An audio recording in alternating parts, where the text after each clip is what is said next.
Ekana Lofottien suosituin retkeilyreitti eli Reinebringen. Huipulle päästäkseen pitää kiivetä vähän vajaa 2000 kivistä porrasaskelmaa. Matka ei ole kuin vain kilometriä suuntaansa, mutta meillä meni kiivetä 1,5 tuntia. Kyllä siinä sai hien pinta ja tuntui, että portaat vaan jatkuu ja jatkuu. Mutta kun huipulle pääsee, niin maisemat on uskomattomat. Huipulla sai olla aika varovainen, kun sateen jälkeen oli kurasta ja liukasta ja reunalta oli suora pudotus alas. Maisemat oli kyllä upeat tälleen pilvisenäkin säänä. Jos pääsis vielä joskus kokeen tää aurinkoisellakin kelillä.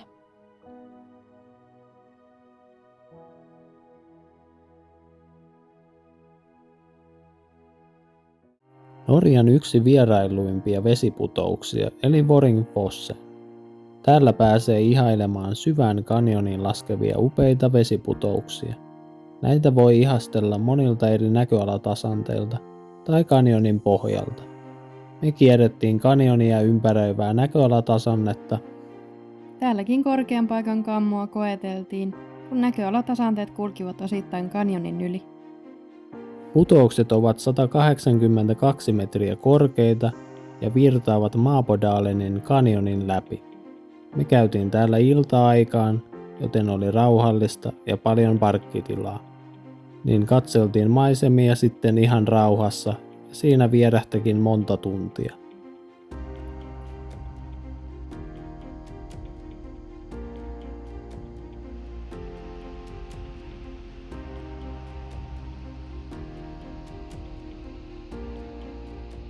Seuraavaksi matkataankin Senjan saarelle.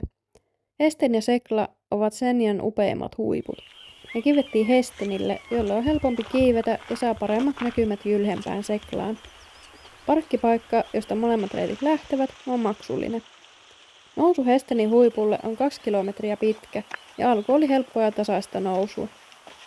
Lähdettiin kiipeen 2 aikoihin aamuyöstä ja oli ihana, kun sai suurimman osan matkasta kulkea ihan vaan kahdestaan.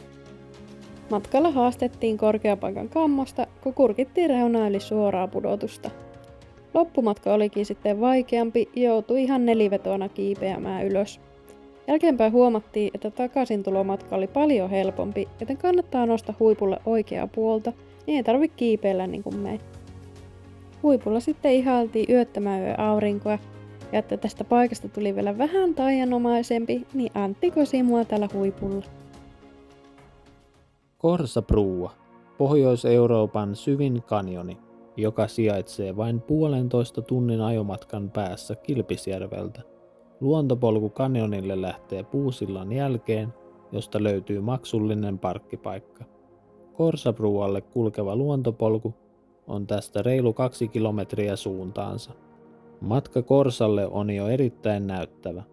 Kanjonin yli kulkee vankka silta, miltä pääsee katsomaan henkeä salpaavaa 153 metrin pudotusta. Uimapäille täällä järjestetään myös penssihyppyjä. Tämä oli sellainen kokemus meille, minkä muistaa varmasti aina. Horno ja Lunnisaari. Venekyyti Lintusaarelle lähti Vardoon satamasta ja maksoi noin 53 € per nuppi. Venekyyti kesti 10 minuuttia ja lippuja ostaessa kysyttiin milloin haluaa paluukyydin ja otettiin viimeinen mahdollinen eli kello 5. Vene kulkee saaren väliä noin tunnin välein, riippuen päivästä. Lintusaarella pesii noin 100 000 lintua ja ilmassa onkin melkoinen trafiikki, joten kannattaa pitää huppua päässä, nimittäin tavaraa ropisee päälle ihan urakalla. Linnut eivät vierailuista paljon välitä, mutta muista antaa niille rauha ja katsoa jalkoihisi, koska pikkukavereita viipottaa ympäriinsä. Täällä sai aivan uskomattoman hienoja kuvia ja nuo lunnit on niin söpöjä ja ilmekkäitä.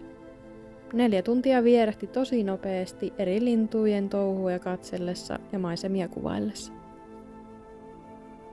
Seuraavaksi olisikin pari kohdetta tuolta Länsi-Norjasta. Ja jos et ole vielä tilannut meidän kanavaa, niin me arvostettaisiin tosi paljon, jos laittaisit sen nyt tilaukseen. Raksetra sijaitsee idyllisellä paikalla vuoren rinteellä Länsi-Norjassa.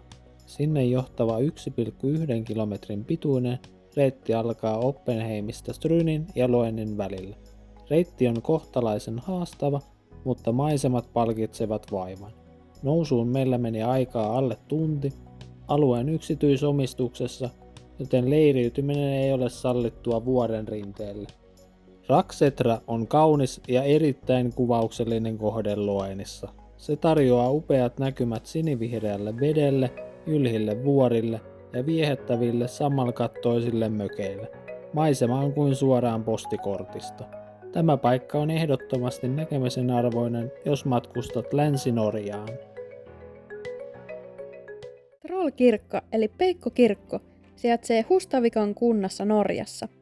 Tämä upea vaelluskohde kätkee sisäänsä henkeä salpaavaa luontoa ja ripauksen kansantarujen taikaa. Kulkemamme reitti on noin 3 kilometriä. Matkan varrella kuljemme kivikkoisia polkuja kirkasvetisten purojen ohi ja nousemme kohti vuoren sisällä piilevää ihmettä.